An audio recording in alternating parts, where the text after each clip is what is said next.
అంటే మీరు నా కోసం చూడండి కానీ మాటల కోసం చూడద్దు. మాటలు ఎవరివి? దేవునివి. ఒక సందర్భంలో ఇర్మియాతో అంటాడు, నీ నోరు తెరువుము, నీ నోటిని నా మాటలతో నింపెదను అంటాడు. సో మాటలు ఎవరివి? దేవునివి. పాటలు ఎవరికి? దేవునికి. ఎవరు పాడాం? మనం పాడాం, దేవునికి ఇచ్చాం.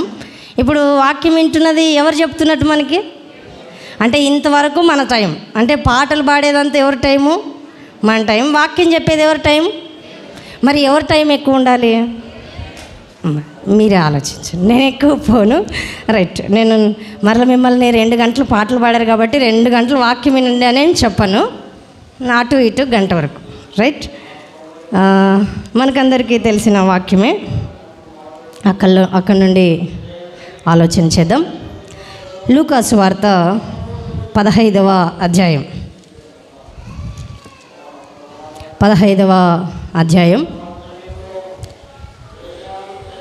11 నుండి 32 వచనాలు, ఇంచుమించు 21 వచనాలు ఒక స్టోరీ ఉంది. నేను మీకు అందరికీ స్టోరీని జ్ఞాపకం చేస్తాను. ఒకసారి చిన్నపిల్లల్ని అడుగుతాను, లూకాసు వార్త 15లో ఎన్ని స్టోరీలు ఉన్నాయి? ఎన్ని చేతులు చూపించండి. ఫస్ట్ స్టోరీ తప్పిపోయిన గొర్రె, 2వ స్టోరీ పోగొట్టుకుపోయిన నాణెం, 3వ స్టోరీ. వీళ్ళందరూ సౌండ్లు ఎందుకు వస్తున్నాయి చెప్పండి? సండే స్కూల్కి వచ్చి వింటున్నారన్నమాట. అంటే సండే స్కూల్లో మేము చెప్పేది డ్యాన్స్ లేపించి అది చేయము, దేవుని మాటలు పిల్లలకు నేర్పుతాం గనుక మీ పిల్లలను సండే స్కూల్కి పంపండి. రైట్. లూకాసు వార్త 15వ అధ్యాయంలో థీమ్ ఒకటే స్టోరీ. నేను గడిచిన వారం దేవుడు ఎందుకు వచ్చాడు భూమి మీదకి అనే సబ్జెక్టుని జ్ఞాపకం చేస్తూ పాపులను పిలవడానికి వచ్చాడు, పాపులను రక్షించడానికి వచ్చాడు. 3వ దాంట్లో భాగమే ఈ దినాన మనం ఆలోచన చేస్తున్నాం. 15వ అధ్యాయం 1వ వచనాన్ని చదువుదాం. ఒకప్పుడు సమస్తమైన సుంకరులను పాపులను ఆయన బోధ వినుటకు ఆయన దగ్గరికి వచ్చుచుండగా అన్నాడు. ఒకప్పుడు అంటే ఏదో ఒక టైంలో సమస్తమైన సుంకరులు పాపులు ఆయన బోధ వినటానికి వస్తే ఆయన ఏం చేశాడంట చూడండి. 2వ వచనం, ఇతడు పాపులను చేర్చుకొని వారితో కూడా భోజనము చేయుచున్నాడని చాలా సనుగుకొనిరి. యేసు ప్రభు తన బోధ వింటున్న వారి దగ్గర పిలుచుకొని వారికి మాటలు చెప్పి వారితో కలిసి భోంచేస్తుంటే ఒక బ్యాచ్ ఉంది. ఆ బ్యాచ్ ఏమని సనుక్కుందంట, ఇతడేమి పాపులను చేర్చుకొని వాళ్ళతో పాటు భోంచేస్తున్నాడు, ఇతనికి ఏమన్నా మతిపోయిందా అనుకున్నాడు. అందుకు యేసు ప్రభు ఒక ఉపమానం చెప్పాడు. చూడండి 3వ వచనం చదవండి. అందుకు ఆయన వారితో ఈ ఉపమానము చెప్పాను. ఎందుకు ఈ ఉపమానాలు 3 చెప్పాడంటే, అరే దేవుడు నీతిమంతులతో ఉండాలి కదరా, దేవుడు పరిశుద్ధంగా ఉండే వారి దగ్గరికి వెళ్ళి సహవాసం చేయాలి కదా, పరిశుద్ధంగా ఉండే వాళ్ళ దగ్గరికి వెళ్ళి భోజనం చేయాలి కదా. ఇతడెందుకు పాపులతో వచ్చి కూర్చొని భోజనం చేస్తున్నాడు, చాలా వేస్ట్ ఫెలో అని అనుకుంటూ ఉండగా యేసు ప్రభు వారికి ఒక ఉపమానము చెప్పాడన్నమాట. ఆ ఉపమానాల్లో 3వ ఉపమానం మనం జ్ఞాపకం చేసుకుంటున్నాం. ఆ ఉపమానంలో తండ్రికి 2 కుమారులు ఉన్నారు, పెద్ద కొడుకు చిన్న కొడుకు. పేర్లు రాయబడలేదు. పెద్ద కొడుకు చిన్న కొడుకు. చిన్న కొడుకు ఏం చేశాడంటే, డాడీ గివ్ మై ప్రాపర్టీ, నా ఆస్తిని ఇవ్వు అని అడిగాడు. ఆస్తి ఎవరిది? తండ్రిది. కానీ కొడుకై పుట్టినందుకు ఏమడుగుతున్నాడు? ఆస్తి నాకు ఇవ్వు, నా భాగం, నాకొచ్చే భాగం నాకు ఇవ్వు అని అడుగుతున్నాడు. అడిగితే తండ్రి మనసును రాయి చేసుకొని ఆ తండ్రి ఆస్తి ఇచ్చాడు. కొన్ని రోజులు తండ్రి ఇంట్లోనే ఉన్నాడు. ఆస్తి అంతా ఎక్కడెక్కడుందో వాటన్నిటిని సమకూర్చుకున్నాడు. బహుశా ఒకవేళ భూమి ఉంటే భూమిని అమ్మేసుకొని డబ్బుల్ని తెచ్చిపెట్టుకున్నాడేమో, ఒకవేళ ఇండ్లు ఉంటే వాటిని అమ్మేసుకొని తెచ్చి బ్యాగ్లో పెట్టుకున్నాడేమో. అంతా సమకూర్చుకొని దుర్వ్యాపారం చేయడానికి దూరదేశానికి వెళ్ళిపోయాడంట. దూరదేశానికి వెళ్ళిపోయాడు. వెళ్ళి దుర్వ్యాపారం చేశాడు అని ఉంటుంది. దుర్వ్యాపారం చేసి అంతా ఖాళీ అయ్యింది. ఏ సంచి? డబ్బు సంచి అయిపోయింది. డబ్బు సంచి అయిపోగానే ఇప్పుడు వాని కడుపు గిలగిల కొట్టుకుంటుంది, తిను అని. తినడానికి ఏం లేదు, ఎవరు పిలుచుకోవటం లేదు. వెంటనే వాడు ఏదో ఒక పని చేసుకుందామని వెళ్ళాడు, కానీ ఏ పని దొరకలేదు. చివరికి ఎట్టుకోలాగు ఒక పని దొరికింది, పందుల్ని కాసే పని దొరికింది. పందుల్ని కాసే పని దొరికితే అక్కడ వెళ్ళి కడుపు నింపుకుందామని చూశాడు. దేంతో? పందులకేసిన పొట్టును తిందామని ఆశపడ్డాడు, కానీ అది కూడా దొరకలేదు. ఆ పందులు ఊకుంటాయా? ఆ చెయ్యి పెట్టేలోపే ఆ మూతులతో చెయ్యిని గదిమేశాయి. ఆకలిని తట్టుకోలేక అప్పుడు బుద్ధి వచ్చింది. అనుకున్నాడు, నా తండ్రి ఇంట అన్నము సమృద్ధిగా ఉంది, నా తండ్రి ఇంట పని వాళ్ళు ఉన్నారు అనుకొని ఇలా అనుకున్నాడు. తిరిగి నా తండ్రి దగ్గరికి వెళ్ళిపోదాం అని అనుకొని నా తండ్రి దగ్గరికి వెళ్ళి ఇలా చెప్దాం, తండ్రి నీకు విరోధంగా, పరలోకానికి విరోధంగా నేను పాపం చేశాను, నీ కుమారుణ్ణి అనిపించుకోవడానికి నాకు యోగ్యత లేదు, కనుక నన్ను నీ పని వాళ్ళలో ఒకనిగా పెట్టుకో, నీ పని చేయడానికి వచ్చాను అనుకో నన్ను అని చెప్పి వెళ్దాం అనుకున్నాడు. వెళ్ళాడు. వెళ్ళిన తర్వాత జరిగిన స్టోరీ మనకు కనిపిస్తుంది. అయితే నేను ఈరోజు మీ మధ్య ప్రాక్టికల్గా కొన్ని అంశాలు ఉంచుతాను. చిన్న కుమారుడు తండ్రి ఇంటి నుండి వెళ్ళిపోవడానికి కారణాలు మీరే, నేను చదువుతూ ఉండగా మీరే చెప్తారు. తండ్రి ఇంటిలో నుండి చిన్న కొడుకు వెళ్ళిపోవడానికి కారణాలు ఏంటో జ్ఞాపకం చేస్తాను. ఇప్పుడు మీ పిల్లల్ని అడగండి, ఇంచుమించు 14 నుండి 21 ఏళ్ళ పిల్లల్ని అడగండి, అమ్మా నాన్నల దగ్గర పిల్లలు ఉండడానికి ఇష్టపడతారా, బయట ఎక్కువ ఉండడానికి ఇష్టపడతారా?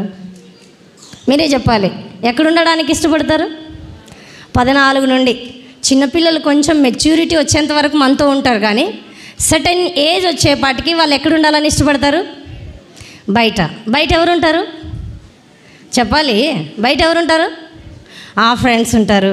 రైట్, ఒకటి వచ్చింది. అంటే చిన్న కుమారుడు తన ఇంటి నుండి వెళ్ళిపోవడానికి ఒక కారణం ఏంటో చెప్పండి ఇప్పుడు? స్నేహితులు. రైట్, మీరు కరెక్ట్ పాయింట్కి వచ్చారు. ఎలా అంటే గుర్తు చేస్తాను. సామెతల గ్రంథం 1వ అధ్యాయం 10వ వచనంలో ఇలా ఉంటుంది, పాపులు నిన్ను ప్రేరేపింపగా ఒప్పుకొనకము. వారు ఏమంటారంటే, చూడండి, సామెతల గ్రంథం 1వ అధ్యాయం 10, నా కుమారుడా, పాపులు నిన్ను ప్రేరేపింపగా ఒప్పుకుము, మాతో కూడా రమ్ము, మనం ప్రాణము తీయుటకై పొంచి ఉందము, నిర్దోషి అయిన ఒకరిని పట్టుకొనుటకు దాగి ఉందము. 13, పలు విధములైన మంచి సొత్తులు మనకు దొరుకును, మన ఇండ్లను దోపుడు సొమ్ముతో నింపుకుందాము, నీవు మాతో పాలివాడవై ఉండుము, మనకందరికీ సంచి ఒకటే ఇండునని వారు నీతో చెప్పుదురు. 15, నా కుమారుడా, నీవు వారి మార్గమున పోకుము అన్నాడు. ఇంకొక మాటను చదివిస్తా చూడండి, 19:3 వచనం, సామెతల గ్రంథం 19:3. ఎవరికైనా కంఠపాఠం ఉందా? 19:3, 19:4. ధనము గలవానికి, ధనము కలిగిన వానికి స్నేహితులు అధికంగా ఉంటారంట. ఇప్పుడు ఈ చిన్న కొడుకు ఆస్తుంది. మీరు బాగా చూస్తే కొడుకు వచ్చిన వెంటనే లేత దూడ కోసి పెట్టాడు. అంటే కొడుకు మీద ఎంత ప్రాణం, ఎంత ఆస్తుందో. వాళ్ళ ఇంట్లో కూలోళ్ళు ఉన్నారు, వాళ్ళ ఇంట్లో గాసుగాండ్లు ఉన్నారు, వాళ్ళ ఇంట్లో దాసులు ఉన్నారు. అంటే వారు గొప్ప ఆస్తిపరులే. ఈ ధనం ఉంది కదా, వాళ్ళ నాన్న ధనం, వీనికి కూడా ఏముంటాయి? ఫ్రెండ్స్ ఎక్కువ ఉంటారు అన్నమాట. ఈ ఫ్రెండ్స్ ఏం చేశారంటే మోటివేట్ చేశారు, రే వచ్చేయరా, డబ్బులు అంతోటి ఉన్నాయి కాబట్టి నువ్వు వచ్చేయి, మీ నాన్న అది చేస్తాను ఇది చేస్తానంటే ఒప్పుకోడు. ఫ్రీగా ఉండడానికి మీ నాన్న ఒప్పుకోడు, కాబట్టి నువ్వు బయటకు వచ్చేస్తే ఫ్రీగా ఉండొచ్చు. ఫ్రీ అంటే స్వేచ్ఛ. తెలుగు పదాలు కొన్ని మర్చిపోతున్నాం. ఫ్రీ అంటే స్వేచ్ఛ. స్వేచ్ఛ లేదు నీకు ఇంట్లో, బయటకు వచ్చేసాయి. బయటకు వస్తే మన ఇష్టం వచ్చినట్టు మనం బ్రతకచ్చు, మన ఇష్టం వచ్చినట్టు ఇక్కడైనా వెళ్ళి సిగరెట్ కాల్చొచ్చు, ఇక్కడైనా వెళ్ళి బీడీ కాల్చొచ్చు, ఇటెళ్ళైనా సరాయి తాగొచ్చు, ఇటెళ్ళైనా బీరు కొట్టచ్చు, ఇటెళ్ళైనా అమ్మాయిలతో తిరగచ్చు, ఇటెళ్ళైనా ఇంకెవరితో దగ్గరికైనా వెళ్ళచ్చు. సో ఒకవేళ మీ ఇంట్లో ఉంటే మీ నాన్న ఈ పనులన్నీ చేయనీడరా, వచ్చేసేయి అన్నారన్నమాట ఫ్రెండ్స్. అందుకే పాపులు ప్రేరేపించగా ఈ చిన్న కొడుకు ఏమయ్యాడు? ఒప్పుకున్నాడు. ఓకే వచ్చేస్తా, మా నాన్నను అడుగుతా అనుకున్నాడు. రెండవది మీకు ఒక మాటను చూపిస్తా, ఎందుకంటే ఆ మాట పట్టుకుంటేనే వాక్యం నేను చెప్పినట్టు ఉండదు, వాక్యం చెప్తుంది. న్యాయాధిపతుల గ్రంథం 17వ అధ్యాయం, న్యాయాధిపతుల గ్రంథం 17వ అధ్యాయం 6వ వచనం, 17:6. ఆ దినములలో ఇశ్రాయేలీయులకు రాజు లేడు, ప్రతివాడును తన ఇష్టానుసారంగా ప్రవర్తించుచు వచ్చెను. ఈ మాట ఇశ్రాయేలీయుల గురించి చెప్పబడింది. ఇశ్రాయేలీయులంట వారికి రాజు లేడు, రాజు లేనందుకు వారు ఇష్టం వచ్చినట్టు బ్రతుకుతున్నారంట. తండ్రి లేకుంటే పిల్లలు ఇష్టం వచ్చినట్టు బ్రతుకుతారు. నా ఇష్టం అంటే ఇంట్లో తల్లిదండ్రులు ఏం చేస్తారు? అరే చేయొద్దురా, అరే వెళ్ళొద్దురా, అమ్మ వెళ్ళొద్దమ్మా, అలా చేయొద్దాం అని చెప్తుంటారు. మేము ఏం చేసినా చేయనివ్వరు, మాకు స్వేచ్ఛ లేదు ఇంట్లో అని అనుకున్నారు. నేను నా ఇష్టానుసారం, నా ఇష్టం నీకేమి, ఎవరితోనైనా పోతాను, ఎవరితోనైనా ఫ్రెండ్షిప్ చేస్తాను, ఎవరి కోసమైనా డబ్బులు ఖర్చు పెడతాను, నువ్వెవరు చెప్పడానికి. కానీ బయట ఫ్రెండ్స్ని అంటారు, కానీ ఇంటి దగ్గరకు వస్తే తలదించుకొని ఉంటారు. వాళ్ళకి ఏం కావాలంటే ఇష్టం వచ్చినట్లు ప్రవర్తించడానికి స్వేచ్ఛ కావాలి. కానీ ఈ చిన్న కొడుకు ఏం లేదనుకున్నాడు, ఇంట్లో స్వేచ్ఛ లేదనుకున్నాడు. నేటి తరం కూడా యవనస్తులు మా ఇంట్లో ఫ్రీడమ్ లేదు, మా ఇంట్లో స్వేచ్ఛ లేదు, నేను అది చేస్తానంటే ఒక ఏం చేస్తావు, అది అట్లా పోతానంటే అక్కడ పోకూడదు, అక్కడ పోతే నిన్ను అట్లా అంటారు. అంటే మనం పోవడానికి, మనం ఏదైనా చేయడానికి ఎవరు అడ్డుపడుతున్నారు అనుకున్నాడు చిన్న కొడుకు? అమ్మా నాన్న అడ్డుపడుతున్నారు అనుకున్నాడు. అంటే స్వేచ్ఛ కావాలనుకున్నాడు. స్వేచ్ఛకు ప్రేరేపించింది ఎవరు? స్నేహితులు. ఆలోచన చేయండి, స్నేహితులు చాలా ప్రమాదకరం. స్నేహితులు మంచి మిత్రులు, ప్రాణమిత్రులు ఉంటారు, వారిని అలా ఉంచుదాం. కానీ ఈ స్టోరీలో ఉన్న స్నేహితులు ఆలోచన చేద్దాం. రైట్, రెండవ పాయింట్ని మీకు జ్ఞాపకం చేస్తాం. బైబిల్లో ఇలా ఉంటుంది. సామెతల గ్రంథం 12:9. నీ తండ్రి బోధను వినుము, నీ తల్లి ఉపదేశమును అంగీకరించము. అంటే ఇంట్లో ఏముంటుంది? తల్లి బోధ ఉంటుంది, తండ్రి బోధ ఉంటుంది, తండ్రి ఉపదేశము ఉంటుంది. కానీ పిల్లలకు ఇది నచ్చదు.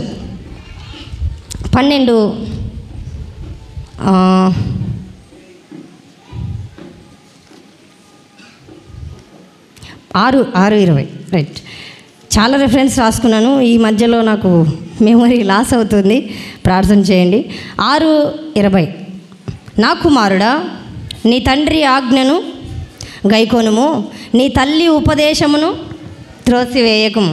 అంటే ఇంట్లో ఏముందనుకున్నాడంటే, మా నాన్న కండిషన్ పెడతాడు. కాలేజీ పోతున్నావా, జాగ్రత్త, చక్కగా పోయి చక్కగా రా అని చెప్తాడు మా నాన్న.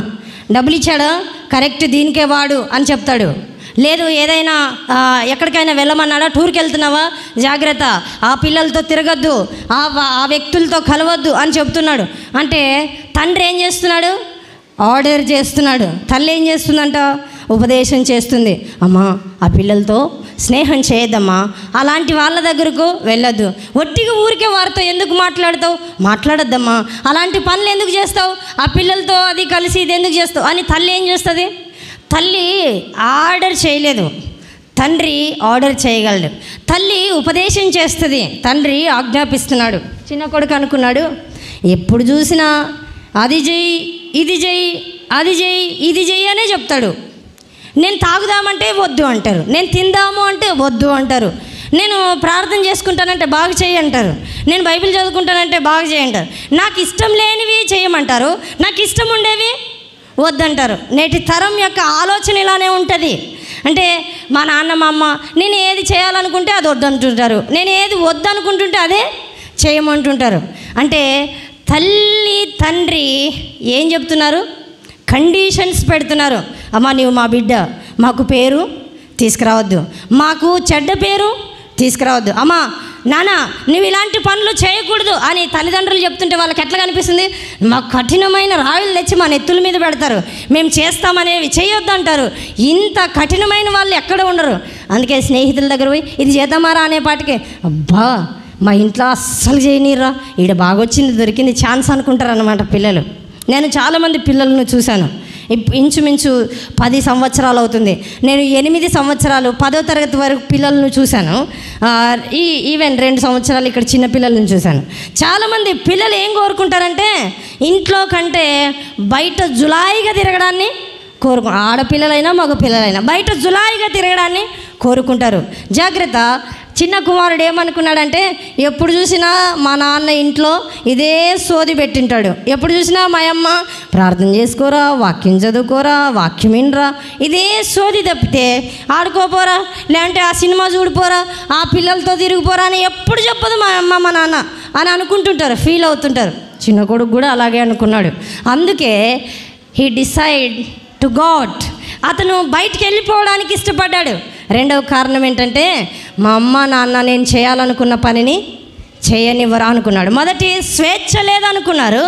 రెండవది నేను చేయాలనుకుంటున్న పనులకు వీరు అడ్డు చెప్తారు. మూడవది చూడండి, హెబ్రీ పత్రిక 12:9. ఆ వచనాన్ని నేను ఇందాక జ్ఞాపకం చేశాను. ఈ లోక సంబంధులైన తండ్రులు ఏం చేస్తారంట? హెబ్రీ 12:9. ఈ లోక సంబంధులైన తండ్రులు మరియు శరీర సంబంధులైన తండ్రులు మనకు శిక్షకులై ఉండిరి, వారి యందు భయభక్తులు కలిగి ఉంటుమి.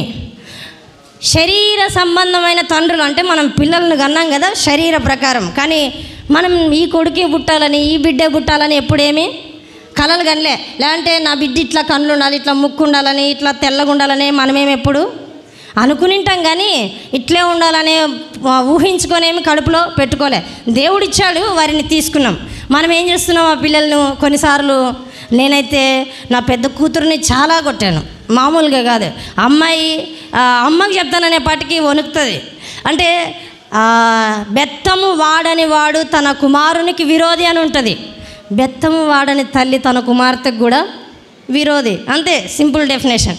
అందుకే చిన్నతనంలోనే పిల్లలకు భయభక్తి నేర్పడానికి నేను బెత్తాన్ని వాడుతాను. అయితే మా నాన్న నేను ఒకవేళ మీరి చేసొస్తే, ఫస్ట్ స్వేచ్ఛ లేదనుకున్నాడు. రెండవది నేను చేసే పనులను ఆటంకంగా వీరు ఉన్నారు అనుకున్నాడు.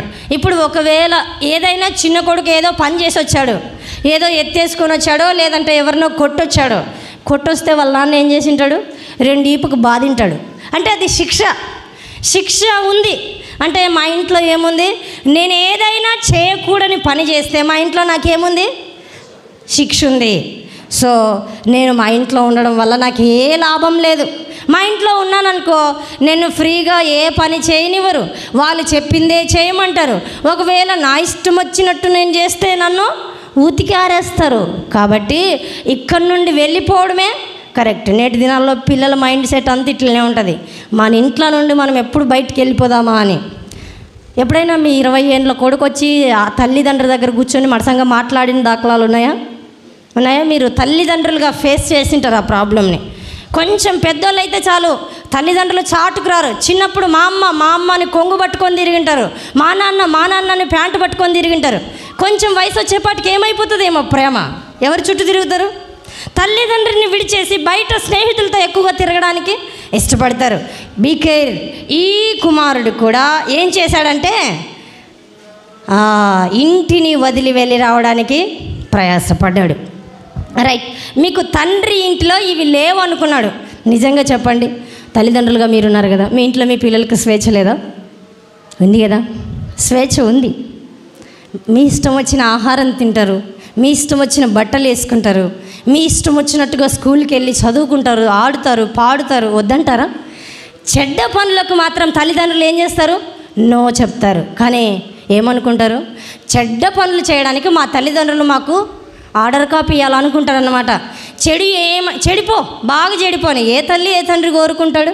కానీ పిల్లలకి ఇది కావాలి. నేటి తరానికి తల్లిదండ్రులు ఇలా ఉండాలని కోరుకుంటారు. కాదు, నిన్ను పాడు చేయాలనే ఆలోచన కలిగిన స్నేహితులు ఇలా ఆలోచిస్తారు. కానీ నీ ఒక స్థానంలో parents day, father day, mother day అప్పుడు ఒకటే స్టేటస్లు దండికి పెట్టుకుంటుంటారు. అమ్మ మాట వినరు, నాన్న మాట వినరు. నాన్నంట తన బిడ్డని ఇట్లా పైనకి ఎగిరేసినప్పుడల్లా ఇట్లా అనుకుంటాడంట మనసులో, నా కొడుకు నాకంటే ఎత్తి ఎదగాలని కోరుకుంటాడంట తండ్రి. తల్లి లెక్కలేని ముద్దులు పెడుతుందంట, నా బిడ్డ నాకే సొంతంగా ఉండాలి అని. ఇది తల్లిదండ్రుల ప్రేమ. పిల్లలకు తల్లిదండ్రులు అయిన తర్వాతే అర్థమవుతుంది, అంతవరకు అర్థం కాదు తల్లిదండ్రుల ప్రేమ. ఈ కుమారుడు స్వేచ్ఛ లేదనుకున్నాడు, కానీ వాస్తవానికి ఇంట్లో ఏముంది? స్వేచ్ఛ ఉంది. ఇంట్లో తన తండ్రులు చేయకూడదు అనే ఆజ్ఞ, కండిషన్స్ పెడతారనుకున్నాడు. కానీ చూడండి, అమ్మ నాకు చపాతీ బిర్యానీ చేసి పెట్టంటే అమ్మ చేసి పెట్టదా? నాన్న నాకు మంచి సూపర్ ఉండే కోట్ తెచ్చి అంటే తెచ్చి ఇవ్వడా? ఇస్తాడు. నీకు ఇష్టమైనవి చేయడానికి తల్లిదండ్రులు ఆరాటపడుతుంటారు. నీకు డ్రెస్ కొనివ్వడానికి ఎంత చెమట ఓడుస్తాడో నీ తండ్రి. నీకు 3 పూటల కడుపు నింప అన్నం పెట్టడానికి నీ తల్లి ఎంత శ్రమ పడుతుందో. చాలాసార్లు ఈ విషయాలు మనకు తెలియకనే తల్లిదండ్రులను ఒక రకమైన నిర్లక్ష్య ధోరణితో చూస్తుంటాం. ఒకవేళ ఇప్పుడు ఎదిగిన వాళ్ళం మన తల్లిదండ్రుల గురించి మనకు ఆలోచన వస్తుంటుంది, మా అమ్మ నాన్న మా కోసం ఇలా కష్టపడి ఉంటారేమో అని. నిజమే, మన ఆకలి నింపడానికి తల్లి ఎంత కష్టపడుతుందో, మన పోషణ కొరకు తండ్రి ఎంత కష్టపడుతుంటాడో. అవును, ఇది ఏం అర్థం కాదు, కానీ నేను అది చేద్దామంటే వద్దంటాడు, ఇదే అర్థమవుతుంది. మూడోది, ఒక కేటు వేస్తే చాలు ఈ దినాల్లో పిల్లలు దెబ్బేస్తే ఏమవుతారు? మన ట్రెండ్ భాషలో చెప్తే బ్లాక్మెయిల్ చేస్తారనమాట. ఫ్రెండ్స్ని ఒకటే కాదు, తల్లిదండ్రులను కూడా. నాకు అది తెచ్చివా, ఇది చేసుకుంటా, నాకు అది ఇవ్వవా, ఇలా చేసుకుంటా, నాకు అది ఇవ్వా అని తల్లిదండ్రులనే డామినేట్ చేసే పరిస్థితికి నేటి పిల్లలు ఎదిగిపోయారు. కానీ చూడండి, తండ్రి ఇంట్లో ఇవి లేవనుకున్నాడు. స్వేచ్ఛ లేదు, నా ఇష్టం వచ్చినట్టు బ్రతకడానికి అధికారము లేదు, ఒకవేళ చేస్తే నా ఇంట్లో శిక్ష ఉంటుంది అనుకున్నాడు. ఆ తర్వాత ఎక్కడికి వెళ్ళడానికి ఇష్టపడ్డాడు? దూరదేశానికి వెళ్ళిపోవడానికి ఇష్టపడ్డాడు. చూడండి, నేను టూకీగా జ్ఞాపకం చేస్తాను తండ్రి ఇంట్లో ఏమేమి ఉన్నాయో. మీరు లూకాసు వార్త 15వ అధ్యాయాన్ని మరలా చెబుతున్నా, బాగా చదవండి. పరలోకపు తండ్రి ప్రేమ ఏంటో మీకు అర్థమవుతుంది.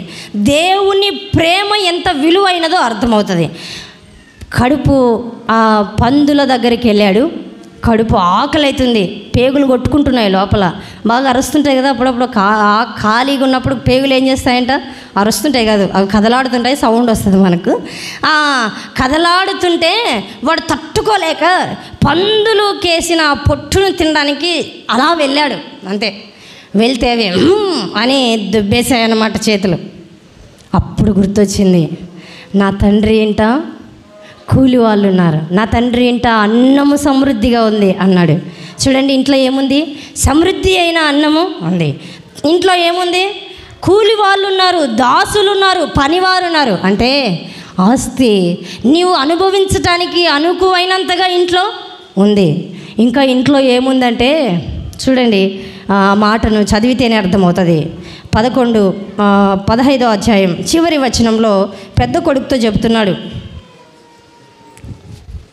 31, కుమారుడా, నీవెల్లప్పుడూ నాతో కూడా ఉన్నావు, నావన్నీ నీవి, మనం సంతోషపడి ఆనందించుట యుక్తమే. ఈ నీ తమ్ముడు చనిపోయి తిరిగి బ్రతికెను, తప్పిపోయి దొరికినని అతనితో చెప్పాను. ఆ ఇంటిలో సంతోషం ఉందండి. ఆ ఇంట్లో ఏముందంటే సంతోషం సమృద్ధిగా ఉంది. అసలు ఆ తండ్రి ప్రేమను పిల్లలకి ఎక్స్ప్లెనేషన్ చేసేటప్పుడు చాలా వ్యక్తిగతంగా అనుభవించాను నేను. ఆ తండ్రి అంట ఉదయాన్నే మిద్దె మీదకి ఎక్కి నా కొడుకు ఎక్కడొస్తాడో అని ఎదురు చూస్తుంటాడంట. చాలా రోజులు ఎదురు చూశాడు. ఒకరోజు రానే వచ్చింది. తన కుమారుడు ఒక పిచ్చివాని వేషంలో వస్తున్నాడు. గడ్డం పెరిగిపోయింది, ఎంట్రుకలు పెరిగిపోయి చినిగిపోయిన డ్రెస్ వేసుకున్నాడు.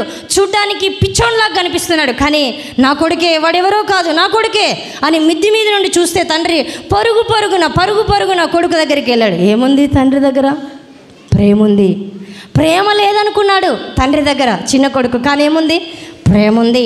ఆ చిన్న కొడుకు వచ్చిన వెంటనే మెడబట్టుకొని హత్తుకొని మెడ మీద పడి ముద్దు పెట్టి ఇంటికి తీసుకొని పోయాడు. ముసలి తండ్రి ఎంత ప్రేమను చూపించాడు. ఆ తండ్రి దగ్గర ప్రేమ లేదనుకున్నాడు ఈ కొడుకు. మీ తల్లిదండ్రుల దగ్గరికి వెళ్ళండి, చాలా విస్తారమైన ప్రేమ ఉంది. ఎవరు చూపించలేరు ఆ ప్రేమ, తల్లిదండ్రులే చూపించగలరు. మోసపోకు, బయట ప్రేమ దొరికేంత స్వచ్ఛమైనది కాదు. తల్లిదండ్రుల ప్రేమ చాలా విలువైనది, ప్రీషియస్, ప్రశస్తమైనది. మీ తల్లిదండ్రుల దగ్గర ప్రేమగా మాట్లాడండి. వారు ఎంత కష్టపడి మిమ్మల్ని కన్నారో, పెంచారో, పెద్ద చేశారో, ఒక ఇంటి వాణిగా చేశారో, నీ కడుపును పుట్టిన పిల్లలను చూసుకుంటున్నారో వారి ప్రేమ మీకు అర్థమైందా? ఆ తండ్రి ఎంత ప్రేమించాడు తన కొడుకుని. నా కొడుకు అన్నం తిన్నాడో లేదో, నా కొడుకు ఖాళీకి కూర్చున్నాడేమో, నా కొడుకుకి ముద్ద ఎవరైనా పెట్టారో లేదో, ఆస్తి అంతా ఏం చేసుకున్నాడేమో, పడుకున్నాడో లేదో, పడుకోవడానికి బెడ్షీట్ ఉందో లేదో, ఎంత ఆలోచించింటాడో ఆ తండ్రి. కానీ ఆ చిన్న కొడుకు అది అర్థం కాలే. ఏమనుకున్నాడు? నా తండ్రి నన్ను ప్రేమించటం లేదు. అంతే పిల్లలకు అది చేయొద్దు, అట్లా పోకూడదు, అట్లా కూర్చోకూడదు అంటే ఆ పిల్లలకి ఏమర్థమైతే, ఎప్పుడు చూసినా ఇట్లా కూర్చోవద్దు, అట్లా కూర్చోవద్దు, ఈ డ్రెస్ వేసుకో, ఆ డ్రెస్ వేసుకో, అది వేసుకో, ఇదే చెప్తారు. మా అమ్మకి నా మీద ప్రేమే లేదు అనుకుంటుంటారు పిల్లలు. కాదు కాదు, ప్రేమ ఉండే ఆ మాటలు చెప్తారు. ఇది వేసుకుంటే బాగుంటావమ్మా, ఇది వేసుకుంటే బాగుంటావు. కాదు కదా, చినిగిపోయింది వేసుకుంటాను నేను అని తనకలాడుతుంటారు పిల్లలు. జాగ్రత్త. ఆ కొడుకుకు ఎప్పుడు అర్థమైందంటే బుద్ధి వచ్చినప్పుడే అర్థమైంది. ఆ తండ్రి ఇంట్లో ఏం లేవనుకున్నాడో ఆ తండ్రి ఇంట్లో అవన్నీ సమృద్ధిగా ఉన్నాయి.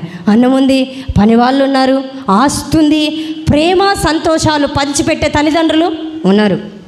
అయితే ఆ కొడుకు పాడవడానికి 3 మెయిన్ రీజన్స్ ఉన్నాయి. ఆ కొడుకు వెళ్ళిపోయాడు, డబ్బు తీసుకున్నాడు, డబ్బు సంచి పెట్టుకున్నాడు, ఫేర్ అవే అని ఉంటుంది, చాలా దూర దేశానికి వెళ్ళిపోయాడంట. ఇక్కడెక్కడ మా నాన్నకు కనుచూపు మేరలో నేను కనపడకూడదు అనుకున్నాడు ఆ మనిషి. అందుకే ఏం చేశాడంటే దూరదేశానికి వెళ్ళిపోయాడు. ఇప్పుడు ఏం చేశాడు? దూరదేశానికి వెళ్ళి చూడండి, దూరదేశానికి వెళ్ళి ఏం చేయాలనుకున్నాడు?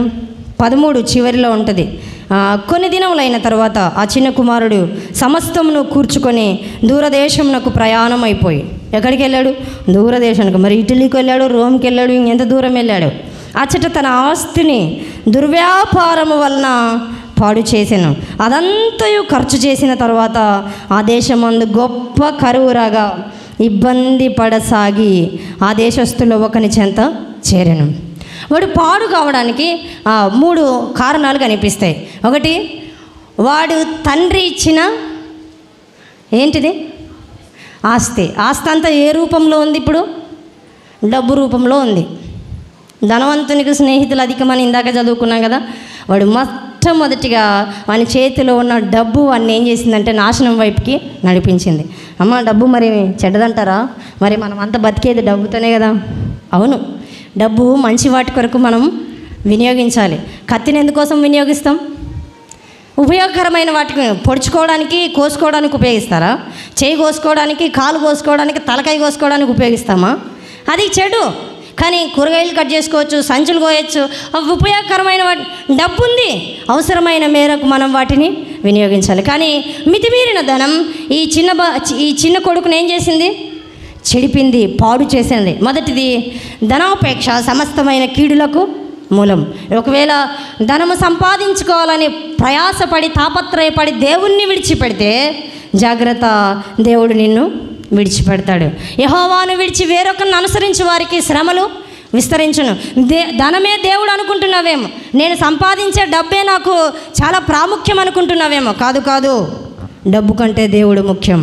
ఒకసారి ఒక ధనవంతుడు ఇలా అనుకున్నాడు, నా ప్రాణమా, విస్తారమైన సంపద, పంట అంతా పండింది, కొట్లు ఇంత వేసి పెట్టుకొని, నా ప్రాణమా తిను, తాగు, సుఖించు, నీకు విస్తారమైనంత ఉంది అనుకున్నాడు ఆ ధనవంతుడు. అప్పుడు దేవుడు ఇలా అన్నాడు, వీర్రోడా, ఈ రాత్రి నీ ప్రాణం అడిగితే ఇదంతా ఎవరి పాలు అన్నాడు. అంతే కదా. ఇంట్లో బీరువా నిండా బట్టలు కొనుక్కొచ్చుకొని ఆ రాత్రి చచ్చిపోతే ఏం లాభం? మెడ నిండా 15 కేజీల బంగారు కొనుక్కొచ్చుకొని ఆ రాత్రి పోతే ఏం ప్రయోజనం? ఇంట్లో బీరువా నిండా డబ్బులు తెచ్చిపెట్టుకొని ఆ రాత్రి చనిపోతే ఎవరు సుఖిస్తారు? ఎవరు దాన్ని అనుభవిస్తారు? జాగ్రత్త, దేవుడు నీ ప్రాణాన్ని నీ శరీరంలో ఉంచేంత వరకే నీకు అదంతా. నీ ప్రాణం ఒక్కసారి కమ్ టు మీ అన్నాడు అనుకోండి, నా దగ్గరికి రా అని పిలిస్తే, నరులారా తిరిగి రండి అంటే నీవు నేను నేలరాలాల్సిందే, నీవు నేను పడిపోవాల్సిందే. ఆగాగయ్యా వస్తాను, ఇది ఇంత కొంచెం బిర్యానీ తిని వస్తానని చెప్పడానికి ఎవరికి వీలు లేదు. ఆగయ్య కొత్త పట్టు చీరింది ఇది కట్టుకొని ఫోటోలు దిగి వస్తాను. కాదు కాదు, ఎవరి వల్ల కాదు. ధనాపేక్ష సమస్తమైన కీడులకు మూలం. ఇంకొక పాడు కావడానికి, చిన్న కొడుకు పాడు కావడానికి ఇంకొక కారణం చూపిస్తారండి. 15వ అధ్యాయం 15వ అధ్యాయం 14 వచనం 13 చివరిలో, అచ్చట తన ఆస్తిని దుర్వ్యాపారం వలన పాడు చేశాను. ఇందాక చదువుకున్నాం కదా, దుర్వ్యాపారం చేయడానికి. ఇప్పుడు వ్యాపారం చేయడానికి ఎవరు కావాలా? ఒక్కడే వ్యాపారం చేస్తాడా? చేయలేడు కదా. ఎవరో ఒకరు కంపెనీ ఇవ్వాలా. ఎవరో ఒకరు రా నీవింతయి నేనింతయి ఇది బిజినెస్ స్టార్ట్ చేద్దాం అంటాడు. లేదు ఈ ప్లాట్ వేసుకుందాం, బిజినెస్ స్టార్ట్ చేద్దాం, నీవు కొంత డబ్బు నేను కొంత డబ్బు వేస్తా, ఇద్దరం కలుసుకొని ఈ ప్లాట్ని కొంచెం ఎక్కువ కమ్ముకొని మనం పంచుకుందాం అనే ఆలోచన వస్తుంది. కంపెనీ లేకుండా ఓన్గా బిజినెస్ స్టార్ట్ చేయలేరు. చిన్న చిన్నవి చేసుకోవచ్చులే, మార్కెట్ పెట్టుకోవడము, అంగడి పెట్టుకోవడం ఇవి చేయొచ్చు. కానీ దుర్వ్యాపారం చేయడానికి ఎవరు కావాలి? ఫ్రెండ్స్ కావాలి. ఏం దుర్వ్యాపారం అంటే ఇంగ్లీష్లో ఉంటుంది ఫులిష్ లివింగ్ అని ఉంటుంది. మూర్ఖంగా జీవించాడంట చిన్న కొడుకు. ఎలా అంటే, అరే పా ఆ హోటల్ బాగుంటుంది, ఆ హోటల్లో బిర్యానీ తినొద్దాం ఈ రోజుకి అని చెప్పి 10 మంది స్నేహితుల్ని వెంట పెట్టుకొని తినొచ్చాడు. ఇంకా అటు ముందరికి వెళ్ళి హైదరాబాద్లో ఇక్కడ బీర్ బాగుంటుందిరా, ఇక్కడ బాగా కల్తీ లేనిది అమ్ముతారు, పద అటుకి వెళ్దామని ఒక 10 మందిని వెంట పెట్టుకొని వెళ్ళాడు. బీర్కి వెళ్ళాడు, బిర్యానీ తిన్నాడు.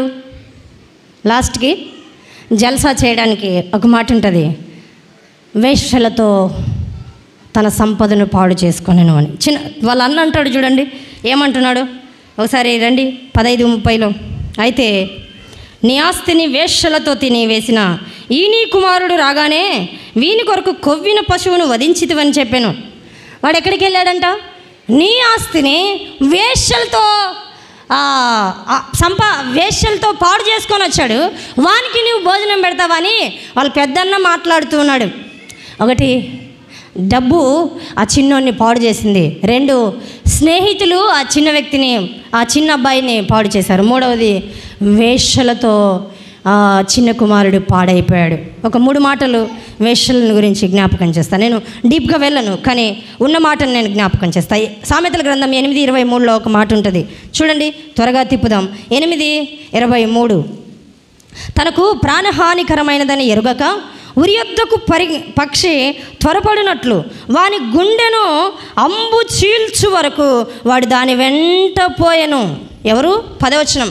అంతటా వేషావేషం వేసుకొని నా కపటము గల స్త్రీ ఒకటి వానిని ఎదుర్కొని వచ్చాను. ఒక ఆమె తన భర్త సొమ్ము మూట కట్టుకొని పనికి పోయేస్తాను, డబ్బులు సంపాదించుకొని వచ్చి చేసుకుందామని చెప్పి వెళ్ళిపోయాడంట.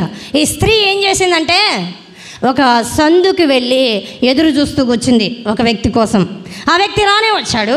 ఆ వ్యక్తిని గురించి ఇలా ఉంది 23, తనకు ప్రాణహానికరమైనదని ఎరుగక. అంటే నేను ఆ సందులో వెళ్తుంటే ఆమె కూర్చుంది. ఆమె ఎవరు అంటే తన ప్రాణాన్ని తీసేదని వానికి తెలియదు. ఇంకొక మాట అన్నాడు, ఉరి యొద్దకు పక్షి త్వరపడినట్లు.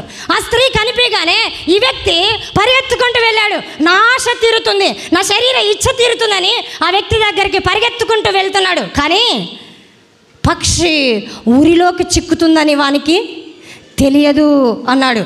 పక్షి ఊరిలోనికి పంజరంలోనికి చిక్కేటప్పుడు ఎలా ఉంటుంది పరిస్థితి? దాని పీక కోసి ఎక్కడో అమ్మేసి పడేస్తాడు. పక్షి ఉరి యొద్దకు త్వరపడి వెళ్ళినట్టు అన్నాడు. 3వ మాట చూడండి, వాని గుండెను అంబు చీల్చు వరకు. ఇలా గురిపెట్టి వాని గుండెకు బాణం కొడితే వాడేమవుతాడు? చచ్చి కూలుతాడు. వేశ్య యొక్క జీవితం ఇది. అయ్యా అమ్మ, దేవుడు నీకు వివాహాన్ని ఇచ్చాడు, నీకు భర్త ఉండాలి అని, నీకు భార్య ఉండాలి. ఈ బంధమే పవిత్రమైనది. దీనికి మించి దాటి వెళ్తున్నావా? బికేర్. జారులకు, చోరులకు, వేశ్యాంగులకు పరలోక రాజ్యం లేదు. ఈ మాట చెప్పడానికి భయం వస్తుంది. జాగ్రత్త. నేను వ్యభిచారం చేస్తూ, పాపం చేస్తూ, పరాయి వ్యక్తులను ఆశిస్తూ, పాడు చేస్తూ బ్రతుకుతున్నావంటే జాగ్రత్త, పరలోక రాజ్యానికి మనం వెళ్ళనేరం. కానీ పక్షి ఉరి యొద్దకు వెళ్తుంది, అంపు వాని గుండెకు గుచ్చుకుంటుంది. ఏదో ఒక రోజు జాగ్రత్త, నువ్వు చేస్తున్న పాపం నీ గుండెకు గుచ్చుకుంటుంది, నిన్ను చంపుతుంది. వేష లోతైన గొయ్యి. 23-27 సామెతల గ్రంథం 23-27లో ఉంటుంది. వేష నోరు లోతైన గొయ్యి. లోతైన గొయ్యి పడ్డామంటే బయటికి రాలేవు. కాబట్టి ఒకవేళ అలాంటి చెడు అలవాట్లు మనలో ఎవరికైనా ఉంటే దేవుడు శక్తి చేత విడిపించుకుందాం గాక. ఆమేన్. వేశ్యలతో తన జీవితాన్ని పాడు చేసుకున్నాడు. మొదటిది, డబ్బుతో తన జీవితాన్ని పాడు చేసుకున్నాడు. 2వది, స్నేహితులతో తన జీవితాన్ని పాడు చేసుకున్నాడు. మూడవది వేశ్యలతో తన జీవితాన్ని పాడు చేసుకున్నాడు. పాడైపోయింది. ఏమి? తన తండ్రి దగ్గర కూర్చుకున్న సొమ్మంతా అయిపోయింది. తను ఇష్టం వచ్చినట్టు తిని తన శరీరం కూడా పాడైపోయింది. ఇష్టం వచ్చింది తిని ఇష్టం వచ్చింది తాగి తన శరీరం పాడైపోయింది. వేశ్యలతో బ్రతికినవాడు, నేటికి ప్రపంచం చెబుతూనే ఉంది కదా, ఎయిడ్స్ రోగానికి కారణం వేశ్యతనం, వ్యభిచారం, జారత్వం. స్వరాశనానికి గోతులు తవ్వుకున్నాడు ఇచ్చిన కొడుకు. ఇది లేదనుకున్నాడు, అక్కడికి వెళ్ళిపోయాడు, పాడైపోయాడు. ఒకటి భౌతికంగా పాడైపోయాడు. రెండు మనసుకు కల్మషం అంటింది, ఆత్మకు కూడా భయం పుట్టుకుంది. కడుపు తన్నుకుపోతుంది, ఆకలితో అలమటిస్తూ ఉంది. ఒక్క ముద్ద దొరకదా, ఒక్క ముద్ద నాకు దొరుకుతుందా లేదా అని ఆశపడ్డాడండి ఆ చిన్న కొడుకు. ఒక్క ముద్ద దొరికితే కడుపు నింపుకుందాం, ఒక్క మంచినీళ్ళ గ్లాస్ దొరికితే చాలనుకున్నాడు. కానీ అది కూడా దొరకలేదు. జాగ్రత్త, జాగ్రత్త. ఒకవేళ దేవుణ్ణి కాదని నీవు వెళ్తే నీ గతి కూడా ఇంతే. అక్కడ ఆయన గురించి చెప్పుకోవడానికే ఈ చిన్న కుమారుని గురించి చెప్పాడు దేవుడు. ఇప్పుడు బుద్ధి వచ్చింది. ఇవి లేవనుకున్నాడు, అవి ఉన్నాయి. మూడవది వాడు పాడైపోయాడు. ఇట్లాంటి వాళ్ళని మనం ఏం చేస్తాం? వాడు నాశనం కానిలే, వాడిని చచ్చిపోనిలే, వాడిని పీడ విరగడగానిలే, వాడు అది సాయంలే, అది ఇట్లేగా, మన భాష ఇదే కదండి మనం అనుకుంటాం. కానీ పరలోకపు తండ్రి ఆశ అది కాదు. దుష్టుడు తన దుష్టత్వంలో ఉండి మరణించుట ఆయనకు ఇష్టము కాదు. దుష్టుడు మళ్ళాలి, దుష్టుడు తిరగాలి, దుష్టుడు ఒప్పుకోవాలి, అయ్యా నేను పాపిని, నన్ను క్షమించవా అని తిరిగి వస్తే ఆ పరలోకపు తండ్రికి పట్టరాని ఆనందం, పట్టరాని ప్రేమ. పాడైపోయాడు. పాడైపోగా ఇప్పుడు తండ్రి ఇల్లు గుర్తొచ్చింది. అందరికి ఎప్పుడు బుద్ధి వస్తుందంటే అనుభవం వచ్చిన తర్వాతే బుద్ధి వస్తుంది. రోగం వస్తే కదా డాక్టర్ విలువ తెలిసేది. అంత పాడైతారు. మన దగ్గర 1000 రూపాయలు ఉన్నప్పుడు ఏం కనపడదు. ఆ 1000 రూపాయలు టకాని ఆడను పోగొట్టుకుపోయింటే మన ఆశ అంతా ఎట్లా కొట్టుకుంటుంటుంది? ఏడబడేస్తున్నాడు. బంగారు కమ్మ ఉన్నంత వరకు ఏమనిపించదు. ఎక్కడ ఒకదాని పడిపోయి ఉంటుంది. అన్నం తినకుండా వెతుకుతుంటాం, ఎక్కడ దొరుకుతుందో, ఏడబడిపోయిందో, ఏమంటారో, ఎక్కడ దొరుకుతుందో అని. ఎంత ఉబలాటం ఉంటుందో మనకు దొరికేంత వరకు. అవును, ఈ చిన్న కుమారుడు కూడా తండ్రి ప్రేమకు దూరం అయ్యాడు.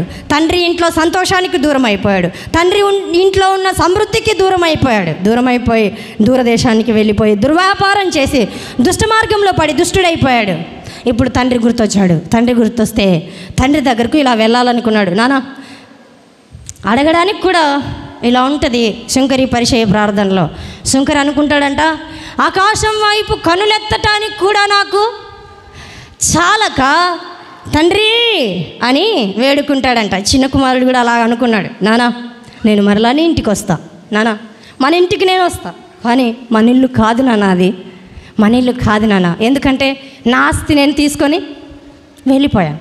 నీ కొడుకులు ఆస్తి పంచుకొని వెళ్ళిపోతే నీ ఇంటికి రావడానికి వారు సిగ్గుపడతారు. కారణం ఏంటంటే నా ఆస్తిని నేను తీసుకెళ్ళాను, ఇక ఏ ముఖం పెట్టుకొని నా తండ్రి దగ్గరకు వద్దు అనుకుంటారు. అవును, ఈ చిన్న కొడుకు కూడా నా ఆస్తి అంతా తీసుకొని వెళ్ళిపోయి పాడు చేసుకున్నాను, ఇప్పుడు ఏ ముఖంతో నా తండ్రి దగ్గరికి వెళ్ళాలి? వెళ్ళలేను. ఒక కొడుకుగా నేను వెళ్ళలేను. తండ్రిగా ఆయన నన్ను స్వీకరిస్తాడో లేదో, కాబట్టి ఒక పని చేసుకునే వానిగా వెళ్తాను, ఒక పనివానిగా వెళ్తాను అనుకున్నాడు. అందుకే ఒక పనివానిగా తన తండ్రి దగ్గరికి వెళ్ళి ఇలా చెప్పాలనుకున్నాడు. వెళ్ళి చెప్దాం, మా నాన్న ఏమనుకుంటాడు, మా నాన్న నన్ను చూసి ఎట్లా రియాక్ట్ అవుతాడో అని భయంతోనే తన ఇంటి వైపు ముఖం తిప్పుకొని ప్రయాణమయ్యాడు. ప్రయాణం అవుతుండగా వెళ్తూ ఉండగా తండ్రి చాలా ఏండ్ల నుండి ఎదురు చూస్తున్నాడు. నా కుమారుడా ఎప్పుడు తిరిగి వస్తావు, నా కుమారుడా ఎప్పుడు వస్తావు? అన్నం తినక చాలా రోజులు అయింది నాన్న నిన్ను చూడక. ఎక్కడ పడుకుంటున్నావో, ఎక్కడ తింటున్నావో, ఏం చేస్తున్నావో నిన్ను చూడక ఉండలేనురా, నీ తండ్రి ఆశ ఇది అని ఆ తండ్రి ప్రతిరోజు వెళ్ళి తన కొడుకు కోసం ఎదురు చూస్తున్నాడు. పరలోకపు తండ్రి కూడా నీ కొరకు ఎదురు చూస్తున్నాడు.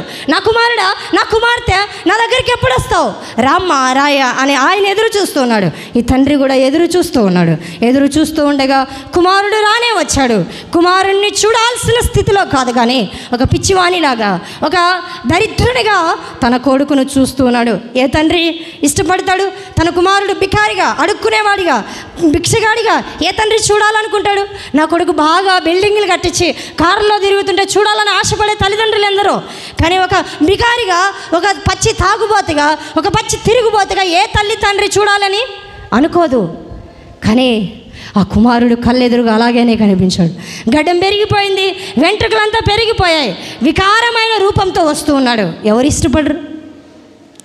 చీచి ఎట్లున్నాడు. మీరు స్టేషన్ దగ్గరికి వెళ్ళి పిచ్చోళ్ళు ఉంటే వాళ్ళని పట్టుకొని గట్టి గరుచుకుంటారా? మీ వల్ల అవుతుంది? వీ కాంట్, మనం చేయలేం. కానీ ఒక తండ్రి అది చేయగలడు. అదే నా కుమారుడు అని తెలిస్తే వెళ్ళి బోరున ఏడ్చి తన కుమారుణ్ణి కౌగిలించుకుంటాడు. అరే ఇక్కడున్నావేంట్రా, ఇలా అయిపోయావేంట్రా, ఏంటి ఈ స్థితిలో ఉన్నావురా నువ్వు, వద్దురా వెళ్దాం, return come back to home అని ఆ తండ్రి పరిగెత్తుకొని వెళ్ళాడు. పరిగెత్తుకొని వెళ్ళి తన కొడుకుని కరుచుకున్నాడంట. కరుచుకొని మెడ మీద పడి ముద్దు పెట్టుకున్నాడంట. ఈ తండ్రికి ఎంత ప్రేమ, తన కొడుకు అంత అసహ్య స్థితిలో ఉన్నాడు. పందులు తినే పొట్టు దగ్గరికి వెళ్ళాడంటే ఎన్ని ఈగలు వాలింటాయో, ఎన్ని దోమలు వాలింటాయో, ఎంత అసహ్యంగా ఉందో తన కొడుకు మూతి. అయినా ఈ తండ్రి ఏం చేశాడు? ముద్దు పెట్టుకున్నాడు. ఆ తండ్రి ప్రేమ అది. నువ్వే స్థితిలో తిరిగి వస్తావో అని ఎదురు చూస్తున్నాడు. నీవున్న చోటికి రాడు ఆయన. నీవు తిరిగి వస్తే నీ దగ్గరికి వస్తాడు. నా దగ్గరికి రమ్మను, దేవుణ్ణి నాతోనే మాట్లాడమను, నానుండే స్థితి నుంచి బయట కాదు, నీవు నేను తిరిగి దేవుని దగ్గరికి వస్తే ఆయన నీతో నాతో మాట్లాడుతాడు. ఇది దేవుని ఆశ. నీవు తిరిగిరా, కమ్ బ్యాక్ టు హోమ్. మారు మనసు పొందటానికి నువ్వు తిరిగిరా అని దేవుడు ఇష్టపడుతూ ఉన్నాడు. ఆ కుమారుడు తిరిగి రాగానే ఆ తండ్రి చేసిన పనులు 3 జ్ఞాపకం చేసి ముగింపులోనికి తీసుకొని వస్తా. రండి, లూకా సువార్త 15వ అధ్యాయం. ఆ తండ్రి చేసిన కార్యాన్ని చూడండి. 21. తండ్రి, నేను పరలోకమునకు విరోధముగాను నీ ఎదుటను పాపము చేసి తిని ఇక మీదట నీ కుమారుని అనిపించుకుంటానుకు యోగ్యుణ్ణి కానను. అయితే తండ్రి తన దాసులను చూచి ప్రశస్త వస్త్రము త్వరగా తెచ్చి వీనికి కట్టి వీని చేతికి ఉంగరం పెట్టి పాదములకు చెప్పులు తొడిగించి క్రొవ్విన పశువును తెచ్చి వధించుడి, మనము తిని సంతోషపడదాం. 25 చదువుదాం. అప్పుడు అతని పెద్ద కుమారుడు పొలంలో ఉండెను. వాడు వచ్చుచు ఇంటి దగ్గరికి రాగా వాద్యములు నాట్యమును జరుగుట విని అన్నాడు. చూడండి, ఆ తండ్రి రాగానే ఆ కొడుకుకి ఏమిచ్చాడంటే క్లీన్ చేయించి ఆ వెంట్రుకలను కత్తిరించి గడ్డమును చేయించి స్నానం చేపించి ప్రశస్త వస్త్రాన్ని ఒకటి కట్టించాడంట. దేవుడు కూడా నీవు దేవుని మందిరంలోకి వస్తే దేవుడు చేసే పని కూడా ఇదే, నిన్ను కడుగుతాడు ఫస్ట్. ఆ తండ్రి తన కుమారుడి ఇంటికి రాగానే క్లీనప్ చేశాడు. మనల్ని కూడా దేవుడు పాపివేవే, బయటికి పాపివే, కానీ దేవుని దగ్గరికి వస్తే నువ్వేమవుతావు? క్లీన్ అవుతావు. దేవుని దగ్గరికి వస్తే మనం పరిశుద్ధులం అవుతాం. పాపులమే, కానీ దేవుడు ఏం చేస్తాడు? మనలను పరిశుద్ధపరుస్తాడు. ఏమిటితో పరిశుద్ధపరుస్తాడు? సాకలి వాని సబ్బులు తెచ్చి ఎంత ఉతికినా కూడా శుద్ధి కాదు, మీ పాపం అంటాడు దేవుడు. నిన్ను నన్ను శుద్ధి చేసేది సబ్బులతోనో సర్పులతోనో క్లీన్ చేసే వాటితో కాదు, తన స్వరక్తము చేత మనలను శుద్ధి చేయడానికి ఇష్టపడిన పరలోకపు తండ్రి తన స్వరక్తాన్ని పెట్టి ఆ రక్తాన్ని నీ మీద ప్రోక్షించి నిన్ను శుద్ధి చేస్తాడు. ఆయన ప్రేమది. నిన్ను శుద్ధి చేయడానికి ఆయనే బలి అయిపోయాడు. ఆయన బలియాగమయ్యాడు. ఎందుకు? గుడ్ ఫ్రైడే చేసుకోవడానికి కాదు, ఆయన నిన్ను శుద్ధి చేయడానికి బలి అయ్యాడు. ఎందుకు అవమానం, ఎందుకు ఆ ఘోర శిక్ష, ఎందుకు ఆ దెబ్బలు, ఎందుకు ఆ అవమానం, ఎందుకు ఆ ఈపలకు దెబ్బలు, 39 దెబ్బలు కొరడాలతో కొడుతుంటే నాగటి చాళ్ళలాగా ఆయన దేహం చీల్చబడింది. ఎందుకు?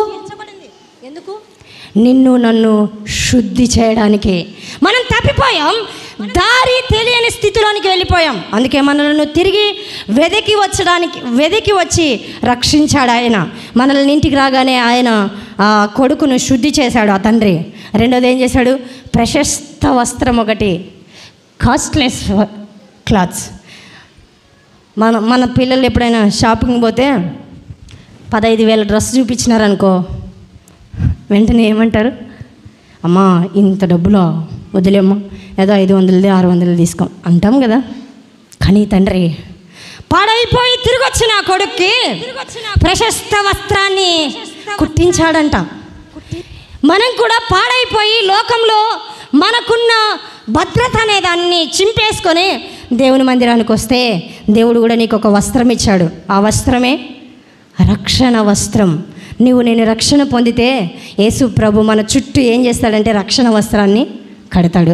ఈ ప్రేమ అర్థమైతే ఆ రక్షణ వస్త్రం ఏమో అర్థమవుతుంది. ఆ రక్షణ వస్త్రాన్ని మనం శుద్ధిగా కాపాడుకుంటాం. ఆ తండ్రి చేసింది మొదటిది శుద్ధి చేశాడు.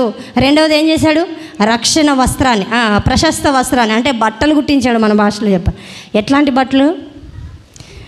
మైమరిపించే బట్టలు. ఒక ఆమె చీర 15 కోట్లు, పెళ్ళైతుంది కొత్తలో ఆమె చీర ఎంత? 15 కోట్లు. కోట్లు ఏముంటుంది అందులో అంటే వజ్ర వైడూర్యాలు, బంగారు రత్నకాసులే ఉన్నాయి ఆ చీరలో. అవును, ఆ తండ్రి ఎంత ప్రశస్తమైన వస్త్రాన్ని కుట్టించాడో, బట్టలను కుట్టించాడో ఆ కొడుకుకి. పాడైపోయి తిరిగి వచ్చిన కొడుకుకి ఆ తండ్రి ఇచ్చిన వస్త్రం ప్రశస్త వస్త్రం. ఇంకోటి ఏం చేశాడు? ఆ చేతికి ఉంగరాన్ని పెట్టాడంట. ఉంగరం గుర్తు రాజరికానికి గుర్తు. మోషేకి కూడా ఉంగరం పెట్టాడు. ఎందుకు? రాజరికానికి గుర్తుగా ఉంగరం పెడతారు. అయ్యా నువ్వేమని అడుగుదాం అనుకున్నావు? మీ ఇంట్లో పనోనిగా ఉందామని వచ్చానయ్యా, నీ కొడుకుగా ఉండడానికి నాకు అర్హత లేదు అంటే ఆ తండ్రి అన్నాడు, నానా పనోడు అనుకుంటున్నావా? మీ నాన్న ఏం బికారోడు అనుకుంటున్నావా? No, you are my son. నీవు నా కుమారుడు. ఎలా దాసుడు అవుతావు, ఎలా పనోడు అవుతావు, ఎలా కూలివాడు అవుతావు? నేను కన్న నా కుమారుడవు. నా బల శౌర్యము నీలో ఉంది, నా కష్టార్జితం నీలో ఉంది. నువ్వు ఎలా అవుతావు? దాసుడు ఎలా అవుతావు? పనివాడు ఎలా అవుతావు? కూలాడు ఎలా అవుతావు? కాదు, నువ్వు నా కొడుకువి అని తిరిగి తన కొడుకుకు గుర్తుగా ఉంగరాన్ని పెట్టాడు ఆ తండ్రి. ఆ తర్వాత ఏం పెట్టాడు చూడండి, పాదములకు చెప్పులు వేశాడు. ఒక్క కాలుతో నడుస్తారులేండి, చేతిలో ఇంకోటి పెట్టుకొని నడుస్తారు. కానీ ఒకే కాలుతో నడుచుకుంటూ పోతే నడవలేం ఎక్కువ కాలం. సమాధానానికి గుర్తు చెప్పులు అంటే సమాధాన సిద్ధ మనసు అని ఉంటుంది. ఎఫెసీ పత్రిక 6:14-20 వచనాల వరకు. అంటే పాదములకు సమాధాన సువార్త వలనైన సిద్ధ మనసు అని ఉంటుంది. అంటే నేను మిమ్మల్ని చేర్చుకుంటాను. నీకు కొడుకుగా మాత్రమే కాదు, నువ్వు నా ఇంట్లో ఉన్నన్నాళ్ళు నేను భరిస్తా. I am ready for you అని తండ్రి చెప్పులను తొడిగించాడు. ఇంకేం చేశాడు? విందు చేశాడు. పెద్ద లేగ దూడను కోసి మంచి ఫ్రై చేయించి బాగా కొడుకు ఎంత ఆకలి కొన్నాడో, ఎంత అలసిపోయాడో, ఎంత ఆకలి తినాలనుకుంటున్నాడు. అవును, ఆ కొడుకు కోసం విందు చేయించాడు. ఇంకేముందో 27లో చదువుకున్నాం. సంగీత వాద్యములు ఉన్నాయి అక్కడ. ఆ మాటను 27వ వచనంలో ఉంది చూడండి, ఇందాక చదివించాను. తండ్రి తన ఇంటికి రాగా పెద్దవాడు ఆ ఇంటికి వచ్చాడు. ఆ ఇంటికి వచ్చినప్పుడు ఆ ఇంట్లో ఏం సౌండ్లు వినపడినాయంట? 25లో వచ్చుచూ ఇంటి దగ్గరికి రాగా వాద్యములను నాట్యమును జరుగుట వినే. ఆ తండ్రి ఇంట్లో నా కొడుకు పోగొట్టుకుపోయినాడు, తిరిగి వచ్చాడు రా అని మ్యూజిక్ ప్లే చేస్తున్నాడు అనమాట. సంతోషాన్ని తట్టుకోలేక ఆ తండ్రి తన ఇంట్లో డిన్నర్ అరేంజ్ చేశాడు, పార్టీ అరేంజ్ చేసి, ఓన్లీ పార్టీ కాదు, అన్నిటినీ సంగీతాన్ని, వాద్యములను, నాట్యములను పెట్టి తన కొడుకుకి గ్రాండ్ వెల్కమ్ చేశాడు. నానా నువ్వు ఊరికనే రావద్దు నా ఇంట్లోనికి, గ్రాండ్ వెల్కమ్, నువ్వు రిటర్న్ టు హోమ్. ఖచ్చితంగా నువ్వు మా ఇంటి సభ్యుడు, నా కుటుంబానికి చెందినవాడు, నా రక్తాన్ని పంచుకున్నవాడివి, రా అని చెప్పి ఆ తండ్రి గ్రాండ్ వెల్కమ్ చేశాడు. ఆ తండ్రి, ఈ లోకపు తండ్రి ఇంత చేస్తే సర్వమానవాళిని సృష్టించిన పరలోకపు తండ్రి నిన్ను నన్ను కూడా ప్రేమించి ఇలానే పిలుస్తున్నాడు. రామ్మ నా కుమారుడా, నీ హృదయమును నాకిమ్ము అని పిలుస్తూ ఉన్నాడు. నీ హృదయాన్ని ఆయనకిస్తే నీ పాప భూయిష్టమైన శరీర సంబంధమైన పాప స్థితిని తీసేసి శుద్ధి చేసి రక్షణ వస్త్రాన్ని ఇచ్చి, ఎవరు ఆయన కుమారుని యందు విశ్వాసం ఉంచిరో వారందరూ తన పిల్లలగుటకు ఆయన అధికారము అనుగ్రహించెను. మనమంతా ఈరోజు ఆ రొట్టెను తీసుకుంటున్నాం, ఆ పాత్రను తాగుతున్నామంటే నీవు నేనెవరు? దేవుని కుమారుడవు, దేవుని కుమార్తెవు. అందుకు గుర్తు అది. ఆయన శరీరాన్ని, ఆయన రక్తాన్ని తీసుకుంటున్నప్పుడు yes I am belongs to Jesus, నేను ఆయనకు చెందిన దానిని, నేను ఆయనకు చెందిన వాడను, నన్ను ఎవరు టచ్ చేయలేరు. అది ఆ చిన్న కుమారుని ఆశ. ఆ చిన్న కుమారునికి విందు పెట్టి ఆ చిన్న కుమారునికి సంతోషకరమైన ఆహ్వానాన్ని పలికారు. ఇలాగూ ఒక మాట ఉండేది, ఆ మాటను చదివి ప్రార్థన చేస్తాను. చూడండి, పరలోకమందు ఎలాంటి సంతోషం కలుగుతుందో. 7వ వచనం 15:7. అటువలే మారు మనసు అక్కర్లేని 99 మంది నీతిమంతుల విషయమై కలుగు సంతోషం కంటే మారు మనసు పొందు ఒక్క పాపి విషయమై పరలోకమందు ఎక్కువ సంతోషం కలుగును. దేవునికి స్తోత్రం కలుగును గాక. నీవు నేను రక్షణ పొందితే పరలోకమంతా గ్రాండ్ వెల్కమ్ ఇస్తుంది. నా బిడ్డ ఈరోజు రక్షణ పొందింది అని పరలోక దేవదూతల సమూహంలో నిన్ను గురించి దేవుడు గ్రాండ్గా సెలబ్రేట్ చేస్తాడు. ఇంత సెలబ్రేషన్ ఈ లోకంలో ఎవరు నీకు నాకు చేయరు. జ్ఞాపకం చేసుకోండి. దేవుని ప్రేమ అర్థమైందా? ఈ చిన్న కుమారునికి తన తండ్రి ప్రేమ అర్థమైంది, రిటర్న్ వచ్చాడు.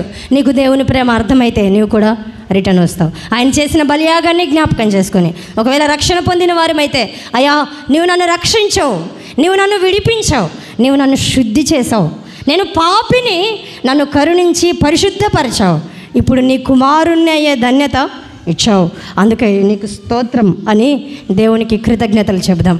కళ్ళు మూద్దాం, ప్రార్థన చేద్దాం. దేవునికి మన విషయమై పశ్చాత్తాపడి ఆయనకు కృతజ్ఞులమై ఆయన మాటలు విన్నదేదో నువ్వేం విన్నావో, నీ మనసుకు ఏది తాకిందో నేను ఎరుగను. నీ మనసులో ఏ మాట చేత దేవుడు నిన్ను తాకాడో నాకు తెలియదు. కానీ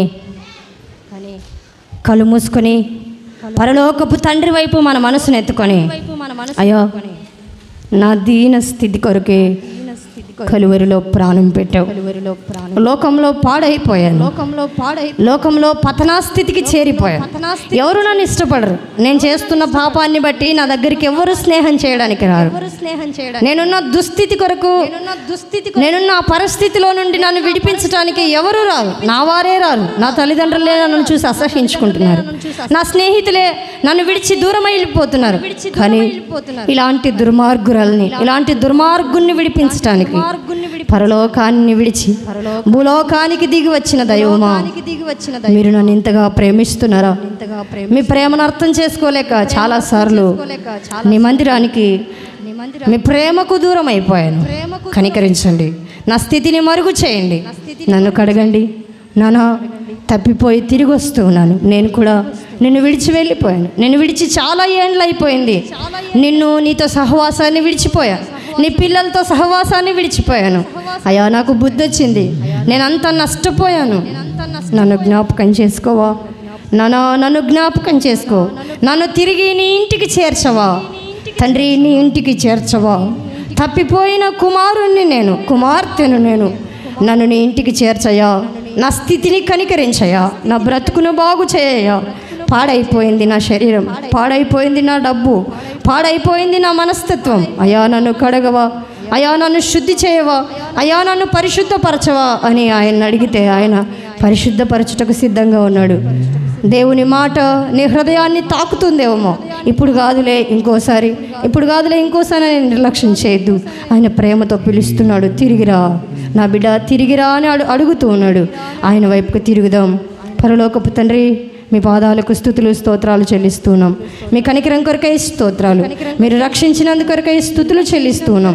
మీరు మమ్మల్ని విమోచించడానికి మీ ప్రియకుమారుణ్ణే ఈ లోకానికి పంపారు, అందుకొరకై స్తోత్రాలు చెల్లిస్తున్నాం. నాన్న తప్పిపోయి తిరిగి వచ్చిన మమ్మల్ని అంతా మీరు జ్ఞాపకం చేసుకోండి. మీ కరుణ చేత కటాక్షించి తిరిగి మీ పిల్లలయ్యే ధన్యతనిచ్చినందుకై స్తోత్రాలు చెల్లిస్తున్నాం. మా పట్ల మీరు చూపిన అపారమైన ప్రేమ కొరకై స్తోత్రాలు. మా మనసులను బాగు చేసుకొని మీ వైపు తిరగడానికి వెళ్ళడానికి సహాయం చేయమని, మీరే ఎందరైతే మీ తట్టు తిరిగి ప్రార్థన చేస్తున్నారో వారందరినీ కనికరించి వారందరినీ తిరిగి పరలోక పట్టణంలో చేర్చుకోమని బ్రతిమలాడుతూ యేసు ప్రభు పరిశుద్ధ నామంలో ప్రార్థించి అడిగి వేడుకుంటున్నాం తండ్రి. ఆమేన్.